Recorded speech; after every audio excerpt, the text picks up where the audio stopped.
anak-anak, apa kabarnya hari ini? Semoga anak-anak dalam keadaan yang sehat selalu. Nah, anak-anak, kita kembali belajar pada hari ini masih tentang binatang liar, yaitu nyamuk. Pada hari Kamis ini kita belajar mengenal PSN 3M+. Apa ya itu ya? Nah, pada hari Rabu kemarin, anak-anak sudah mengenal penyakit demam berdarah, yaitu salah satu penyakit yang diakibatkan oleh gigitan nyamuk jenis Aedes aegypti. Hari ini kita akan belajar bagaimana kita bisa mencegah supaya kita terhindar dari gigitan nyamuk Aedes aegypti. Pada dasarnya, nyamuk-nyamuk ini tidak bisa kita basmi sepenuhnya. Apapun yang kita lakukan, kita tidak bisa menghilangkan semua nyamuk dari bumi ini. Yang dapat kita lakukan adalah mengendalikan supaya nyamuk-nyamuk tidak bertambah banyak dengan cepat. Saat ada seorang yang menderita demam berdarah, lokasi tempat tinggal dan lingkungan sekitarnya akan dibersihkan dari nyamuk Aedes aegypti dengan tindakan fogging atau pengasapan. Tujuannya untuk membunuh nyamuk-nyamuk penyebab demam berdarah itu. Tapi membunuh nyamuk dewasa masih belum cukup untuk mencegah supaya nyamuk Aedes aegypti tidak menggigit kita. Ternyata akan lebih baik bila kita bisa mengendalikan jumlah nyamuk dengan mencegah nyamuk-nyamuk dewasa itu bertelur. Untuk mengendalikan jumlah nyamuk supaya tidak berkembang biak dengan cepat, kita melakukan kegiatan PSN 3+ atau pemberantasan sarang nyamuk plus. Apa yang dimaksud dengan kegiatan PSN 3M+ itu? Kegiatan PSN 3M terdiri dari 3 hal, yaitu yang pertama, menguras atau membersihkan tempat-tempat yang biasa kita gunakan untuk menampung air seperti bak mandi, ember, tempat penampungan air minum, dan lain-lain.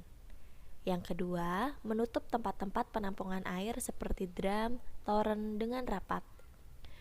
Yang ketiga, mengubur barang-barang bekas serta mendaur ulang atau memanfaatkan kembali barang-barang yang bisa menjadi tempat bersarangnya telur nyamuk seperti botol bekas, plastik, kaleng, dan lain-lain.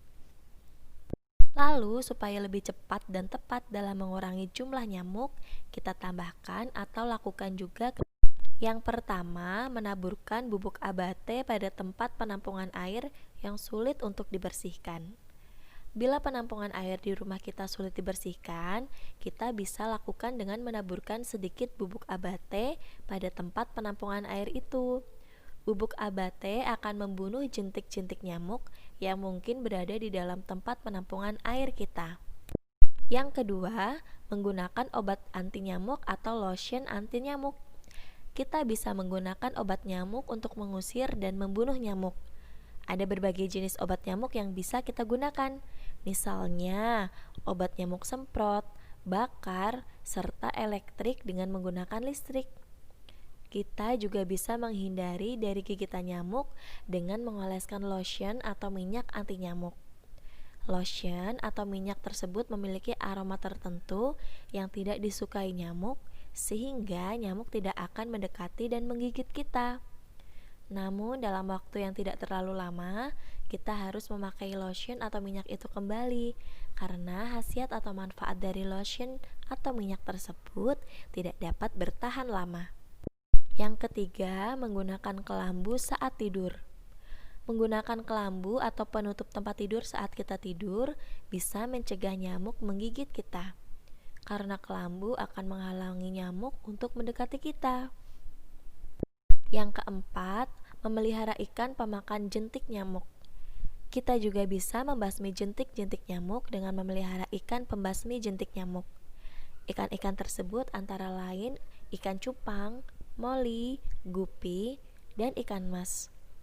Ikan-ikan itu akan memakan jentik-jentik nyamuk sehingga tidak akan berkembang menjadi nyamuk dewasa. Yang kelima, menanam tanaman pengusir nyamuk. Kita juga bisa menggunakan cara tradisional untuk mengusir nyamuk yang tentunya tidak berbahaya bagi kesehatan tubuh kita. Ajak mama untuk menanam tanaman seperti lavender, serai, geranium, citronella, dan zodia untuk mencegah nyamuk datang dan ikut tinggal di rumah kita. Yang keenam, mengatur cahaya dan ventilasi dalam rumah. Nyamuk suka dengan suasana yang lembab, dingin, dan gelap. Sehingga supaya nyamuk tidak suka tinggal di dalam rumah kita harus mengatur supaya semua bagian rumah kita terang dan ada aliran udara atau angin yang bisa berasal dari ventilasi atau jendela. Dan yang ketujuh, menghindari kebiasaan menggantung pakaian dalam waktu yang lama. Pakaian yang sudah dipakai dan terdapat bekas keringat yang biasanya digantung di tembok atau di belakang pintu akan menarik bagi nyamuk untuk tinggal di situ. Jadi, jika pakaian sudah pakai, langsung letakkan dalam keranjang cucian supaya dapat segera dicuci, sehingga tidak dipakai untuk bersembunyi nyamuk. Tugas anak-anak untuk hari ini adalah yang pertama, naik sepeda roda 2. Yang kedua, membuat bentuk tulisan nyamuk dari Play-Doh. Yang ketiga, membedakan konsep penuh, setengah penuh, dan kosong melalui mengisi wadah dengan benda-benda yang ada di rumah.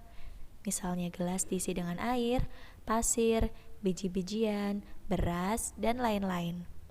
Yang keempat, menyalin tulisan di buku tulis. Dan yang kelima, tepuk PSN. Nah, selamat mengerjakan anak-anak. Terima kasih. Semoga anak-anak tetap sehat selalu. Semangat!